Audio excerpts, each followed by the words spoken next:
Karam Part 1. James Taylor. Chapter 1. Mage Realm. It was a pitch-black night with roaring and thundering clouds, but the most mysterious of all, scarlet moon covering the sight. "Mama," said young James Taylor, "is this like what you told me?" "Yeah. The red moon was just the same on your birthday, the very first one," Lily said, almost as if she were to cry. They were looking out from the window, but then suddenly, "Lily!" someone shouted. "Coming." Ryan replied to him in the same voice.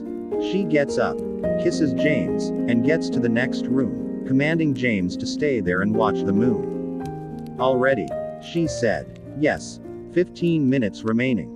Both of them held hands tight and walked towards the Christmas tree where James was sitting, walking intentionally slowly. "James, my son, you were a great child to us. Thank you, Mama," James said. "Hey, remember, it's your 7th birthday," Lily said. "I have got something for you," Ryan whispered, "one you've always wanted." He pulls out a yellow cat, a round one with dark yellow eyes matching too. "James, I always wanted. Thank you, Dada and Mama." He hugs them for the very last time and then starts to play with the cat, everyone giggling and laughing for minutes. "James, you'll be our greatest creation forever. Good night, dear," Ryan said gently. "We'll miss you." Both of them again kissed James and made him sleep. "I don't know what I did was right, but about you we were always right. Goodbye," Lily and Ryan whispered into his ears while he was asleep. "I think it's almost the time." "Yes, darling." Both of them held hands and glanced at the clock. It was 10 seconds before midnight. Both closed their eyes and said, "I love you." A tear left Lily's eye as she said those 3 magical words. "Cuckoo, cuckoo," chirped the clock, and both of them turned into white light, which flew out of the window towards the south. They had died. The night went silent. It was bright again, and James had woken up, but acting as if asleep. Letha's mother woke him up like every day, but time passed, and no one came. James got up and searched everywhere. "Good morning, Oscar. Have ya seen Mama, Dada?" He looked everywhere but no one. The house was desolate and young James worried with his little hand reaching the doors for the outside world. He searches everywhere, asking anyone he sees about them but no result. He came home and somewhat understood what had happened and cried over it the whole night. Long cries and sobs were heard all along and he barely slept, immediately woke up and did the same thing again and again for each passing year, but as he grew older the hope was getting slimmer and slimmer of getting them back. The day wasn't far when he completely stopped looking for them and accepted the fact that they were dead. 1274th days, 3 years and 5 months, but not them. "I guess they died, Oscar." He had completely stopped his education and had thoughts of rejoining it again. These 3 years have taught him much more about life than an 11-year-old boy could. He had the money to last him well of his whole life, but he wished to study and started learning, reading on the new technology of this time, the internet. He continues learning and slowly catches up his remaining syllabus. He had grown shy and quiet over the years and didn't have any friends. He didn't talk much in classes, attended them, and stayed home all day, but this too wasn't enough. He scored bad marks, which made him barely pass the 7th grade. One day, he was sitting near the Christmas tree studying, and a flying piece of paper hit him on his eyes from outside. It was a crumpled up paper with old yellowing all over it. He smoothened it, and it read, "James Taylor, your parents are alive. Meet me at the Mooningborough bus station tomorrow. Happy Christmas and happy birthday." James felt his heart fill with the memories of his parents from the past and was very excited to see his parents ready, but he wasn't sure if it was real or if it was just some joke being played on him. He had to go if there was any chance of it being true. He still had hopes. His 13th birthday too went alone like last year. He had himself a small cake which he cuts with Oscar and curdled him to make himself feel his parents were with him enjoying his birthday. Oscar was the last thing his parent left for him. The next morning, he gets up early and grabs Oscar, who is still asleep with him, and leaves for Mooningborough. It was nearly an hour away. The whole way he went thinking about meeting his parents and his reaction on seeing him again, but a small part of him knew that it was not possible and they were dead. Those happy memories who barely passed the test of time were running up in his mind. It was Mooning Burrow where he used to spend most of his time when waiting for his parents to come and take him from school. He was there. By now, Oscar was already awake, and they both sat on the empty bus station, waiting for whoever to come. Time passed by, and the areas nearby started crowding again, and Oscar's meowing started. "Quiet, Oscar. I will give you your food once Mom and Dad come." "Okay, okay." They waited and waited, but no one except for the small orphan kids to whom James always gave some money or something of his clothing came along, as he once was to suffer the same fate. Suddenly, an orange bus arrives at the station, and a man steps out asking others about someone. "James Taylor. Here." James shouted. I am James Taylor." James suddenly noticed that the bus's tires were not touching the ground but levitating. Before he could ask the man who he was and why the bus was in midair, the man commands him to follow him into the same bus. If anyone was the sender of that page, it must be him. The same person who travels in floating buses might have thrown the paper out from the window of a third-floor house. The bus had a classic interior, and there was a staircase running upwards, but from outside, it was only a single-decker bus. "Wait, who are you and YTH?" James started but was immediately interrupted by the same man. "I know you have questions, sit down." James sits on the second couch from the stairs, keeps Oscar on the left, and the man sits on the front one looking opposite to James and waves his right hand and says, "A yumpus," which suddenly makes the couch rotate clockwise, and the man faces James. "How do you do that?" "It's magic, James, magic." The engine starts, and a warning sounds. "Tighten your grip." And as soon as the announcement is made, the bus takes a slight backward movement and faster moves forward in a high speed, slowly lifting from the ground, higher and higher. James tightens and feels the pressure of air tightening his grip against the window rods much more, and suddenly, a car appears to be in the way. James screamed, but instead of taking a turn, the bus just passed through it like there was nothing. The bus slows down after taking a great height. "Myself, Jason Martin, I'm the one who called you here. Where are my parents?" "Be patient," Jason said. Exadios. A plate appears out of thin air with some Italian servings kept on it. "Have it." James munches fast on the pizza as he has not eaten anything from morning. How do you know them and where are they?" "I was your father's best man and best friend." "What? You must be close to him. You might know where he is. But how do you do this?" "This magic. It's in my blood, was in your father's and now in you." James stops eating and cleans his mouth for a clearer word. "How can it be? You're lying. Can't you look? The food, the illusion of the bus, we are flying and me." "Dad wasn't a magician. He wasn't. He was, but he left it behind and joined the humans away from our world. He was a mage, a magician. He's Saker. Warning. We're reaching the warp zone in a minute, tightening your grip more." "To the mage realm," shouted the speaker again. "Where?" James said. Hurried. "Mage realm. The alternate verse of all magicians, all mages," Jason said, much calmly. The bus suddenly picked up speed, and James had to grip hard on the seat cover to remain intact. Oscar almost tore the seat cover, trying to get a grip.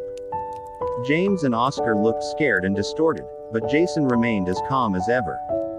James saw the distortion outside the window, but suddenly everything went black and a loud glass breaking was heard. Everything turned the same distorted and blurred colors, but slowly it started becoming more clearer. It was as if he were back at the same place but more green, flying objects and fancy dress costumes everywhere. It felt magical. The bus slowed down, turned around, and landed on the same bus station there.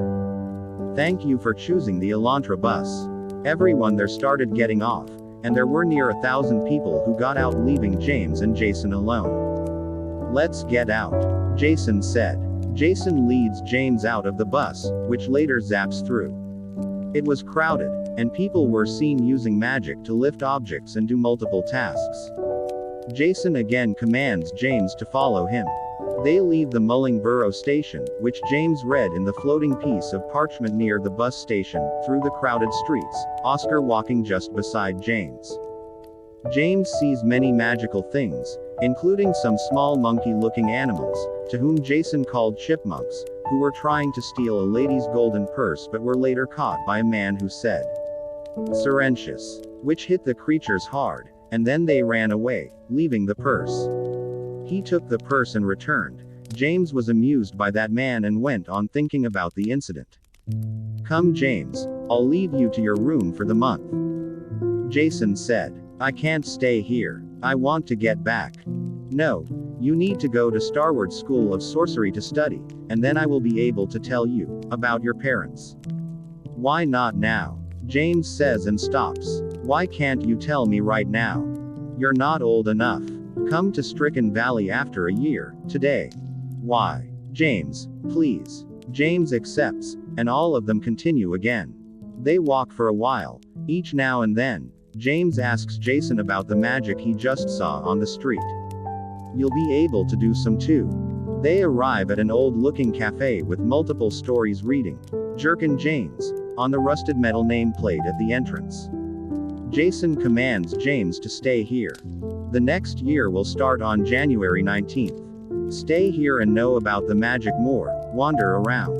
"Are you staying here with me?" "No. I have work with the Order, but I'll come to visit you sometime during school times at Starward. And buy the things listed in here." Jason hands James another scrambled up paper. "I don't have money. Here, take this." Jason hands James a card of order. "You can get anything with this, but only if you need." Only if you need. Jason leaves James out at the entrance of Jerkin James, commanding him to go inside and book a room for the month. The cafe was filled with magicians of all ages doing magic, chatting, and having food. James does as instructed and gets a room for 30 days. The cafe had more rooms than in London combined, over 30,000 in total. James had to walk over stairs for a while to get up for his room on the 39th floor. The room was cleaned with a single bed at the corner beside it, which was a table and a carpet with an area for tea. He keeps Oscar on the carpet, on which he immediately comforted and curled up. James has a look around the cupboards and finds that the cloths there were exactly his size and wore them. It was a t-shirt inside with light and dark stripes of green running vertically through it, pure black long robes with hood attached. He also finds the same shaded muffler for Oscar, which he ties around his neck. He sits onto the bed and opens the old crumpled up paper. It was a long parchment with a bunch of things listed on it, which read: First year items at Starward. Green grammar. English. Wizarding book for sorcerers. Animalonia. The Magical Creatures and Herbs Guide. Redefinery Art of Hands. Book O Spells. The Magnificent World of Humans. Carmenry. Glance of Future. 3 dozen Mage Notebooks, 21. Multicolored and multi-purpose magical pens. Palmistry Guide. World of Mages. Any Pet. James crumpled the paper again and kept it on the desk. He saw that it had been evening on the table clock, and Oscar was already sleeping in the same spot. He left his room to get a look at where he was gonna stay for the month. It was a quiet and deserted place with the only noise which was heard from the bottom 5 floors of the cafe. It was crowded with all kinds of people, old and grumpy ones or kids, with some mischief up their sleeves. James sat on the corner table. Just the table beside him sat a boy with his mom waiting for someone, and here and there talking with people around him. Hey buddy, myself Joseph Miller, and you? The boy said. I am James Taylor. Joseph got to the same desk as James and just the chair beside his. Hey, wanna be friends? Joseph asked. James was a bit uncomfortable because he hadn't talked to anyone within his age for years now. Yes. Joseph told James that he was waiting for his father to come, as they all met in the cafe on every Saturday, and also that he had just lived a few houses from the cafe. And don't call me Joseph, it's awkward. Josh is fine. Both immediately became good friends because of Josh's friendly nature and James's loneliness hitting him. They both continue to talk, and James invites Josh to his room, which they get exhausted while climbing. Josh, too, loved cats as he started playing with asleep Oscar as soon as he saw him. "Hey, what's your age again?" "13. "Amazing. We're in the same year. Have you bought your books yet?" "No. I was planning to get them tomorrow. Tomorrow before lunch, 3 blocks from here. We'll buy the books together, and if you want, we can go to the New Year fairly organized the day after tomorrow." James agrees, and they both talk and play with now awake Oscar, who was too cheerful to play with Josh. This continued till night hit the clock, and finally, Josh felt that he was running late and had to meet his dad before he went to work again, so he left James. James, who still wasn't drowsy, got to reading a book he bought from the counter. It had a boy with a wand and a deer casted from it on the front cover, human book. He finally slept on the desk, reading. The next day arrived, and James woke up but still closed his eyes. He thought that when he woke up, he'd be in his room, and all this was a dream. James forcefully opened his eyes by Oscar's screeches for food. It wasn't a dream and he was there present at the cafe, but he remembered that he didn't have any food for Oscar. He closed the door and left the cafe after finding out that they didn't serve animal food, but he got directions to where he could get the food nearby, this early. The street was empty as it wasn't even 6 a.m., and James felt alone while walking. For him, it was just so random about everything just happening recently and his desperation growing with passing time to meet his parents. He suddenly heard someone's footsteps drawing near and got alert, looking in every possible direction for someone or something. He finally sees a long hat with a pointed top and a stick with a long beard, which were possessed by someone reassembling a fully grown man, but his face was still in dark. James hides behind a small and blue post booth to take a closer look, but he had already been spotted by the man who James somewhat noticed had a long curled up beard and glasses hovering his face, but before much the man waved his wand and said, "Vicizenta," as slow and in the least possible voice, and then disappeared. James hurried to the location but wasn't able to do anything and moves on. Why would that man run away? I think there's something going on, James thought. He was already near the shop with largely Animalonia store, written with glowing colored ink in midair just as it had been described to him. He got in the magically opening door past a sleeping monster with a horn who was double his size. The first thing he noticed was that the store had multiple entrances with writings above them. He just entered from the Jerkin City door, and there were more like Centro City, Juman Jungle District, and one named Starward Town. It was a very bright hall with many special animal sections with the respective animals' fake bodies to add to its selling point. There were sections of animals such as Eve's small golden flying shapeshifter, dragons, chipmunks and more, which he didn't even knew before reading about them in respective sections. Then there were animals like horses, dogs, rats, snakes and cats. That's where he went and got the food and did the checkout. He fed Oscar the fresh chicken, and he himself ate some chocolate, which he bought it on the way to the cafe. Later, he got Oscar and locked the room to leave, forgetting his books. Josh's house was a normal-looking house with a very odd color scheme of ojoshi and purple, while other houses had joshi and red. James knocked gently on the griffin-shaped rusting door knob, but before he could even execute it, the door opened, and James walked in with Josh welcoming him. He made James keep Oscar with toys while they were out getting books. The market was filled with people buying and arguing. The streets were filled with the same floating names that weren't there earlier this morning. As soon as James steps out, Josh welcomes. This is the busiest street in the entire country, the Jerkin Street. James opened the paper, and both of them decided to go and get the things from Human World, a shop just right to Josh's house. They went in, and James was very attracted to the books section with some of the old books he'd already read in the Human World, while Josh got his attention to stationery. James bought 2 of the grammar and then 2 books of human study, while Josh was getting the parchments for both and 2 sets of ink and feathers. They got it checked out, James used the order card and then saw that Josh was using his old notes, mage currency, to pay. But James stopped him and paid his part happily. Why? You're a friend. I never had any. They both walked silently as Josh went quite pale, but James still happy to help. The next stop was Magical Books, where they had a lot to buy. When they entered it, it was all filled with many shelves with books decorated, some floating and some caged. The shop was the biggest they had visited yet, as it also doubles as a library for the people who can't afford it. Josh made James follow to show him some of the best one he read here, like Jinga Jingies, The Art of Games, The Guide to Magical Toys, Jinx Pranks, and his personal favorite, Bond Between a Normal Human and a Magical Human, which he read at least 5 times. After showing James the books dragging him from here to there, they stopped and started looking for the school books, which weren't so bad either.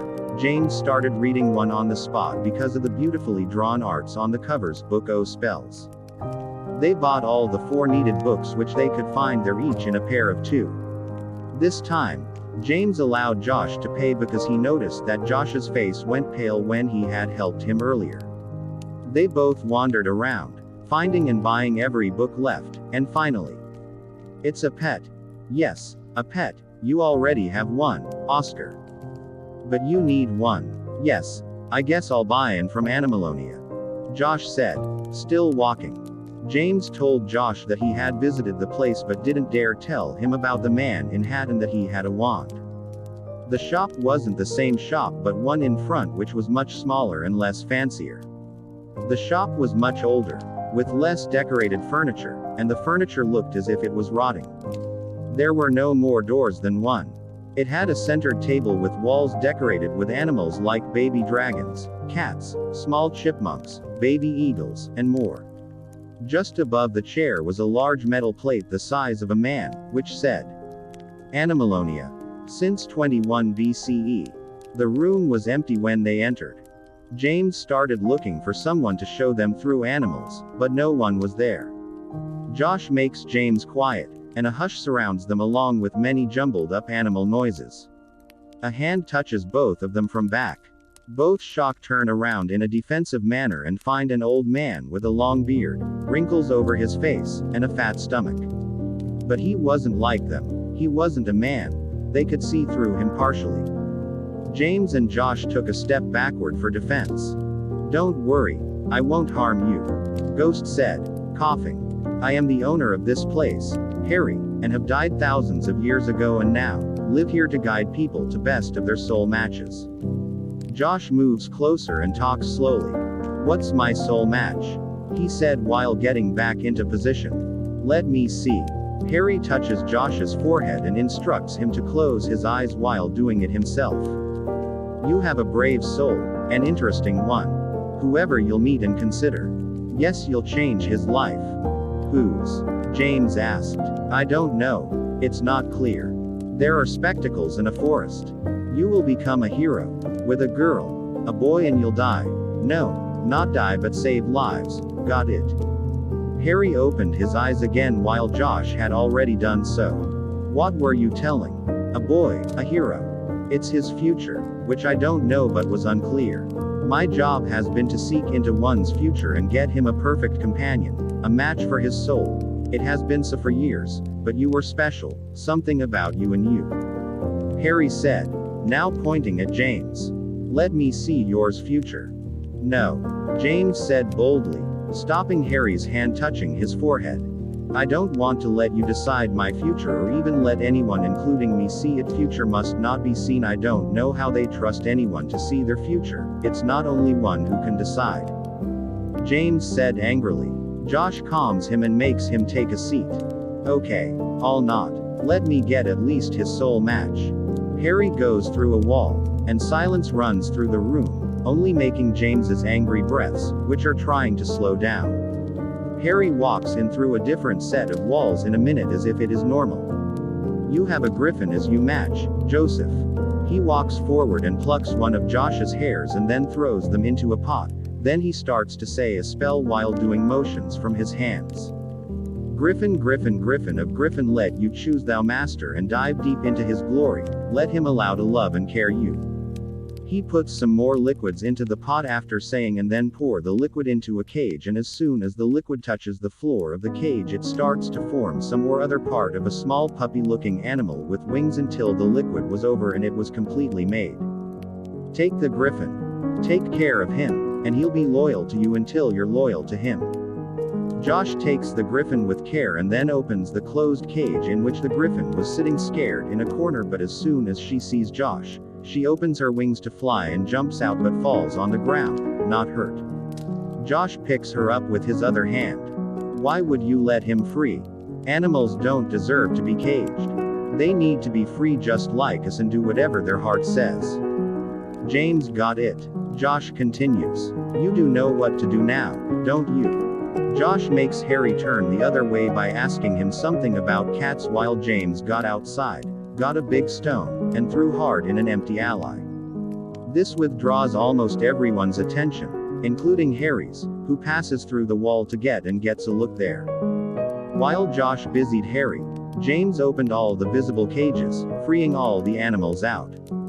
James sneakily runs before Harry noticed that the animal noises grew and that animals were running out through his shop into the street. Josh too runs out as fast as possible, holding the Griffin tight after freeing everyone, and before Harry passed through the wall again and caught them. Harry covers the sight and starts following both who were already way ahead in the chase. He ran as fast as possible to catch them but wasn't even close to their speed and started lagging behind. James and Josh had lost Harry, had passed Josh's house and the cafe but still didn't stop. They finally stopped when they were no longer able to run and sat just in front of the doorsteps of a random house. Both of them caught their breath and looked at each other. That was so much fun. And did you see his face? Hearing this, James starts to laugh, followed by Josh, who wasn't yet fully restored. That was an awesome first day here. Later the day, they backed home again and did nothing much exciting except for watching some shows on Adentalks.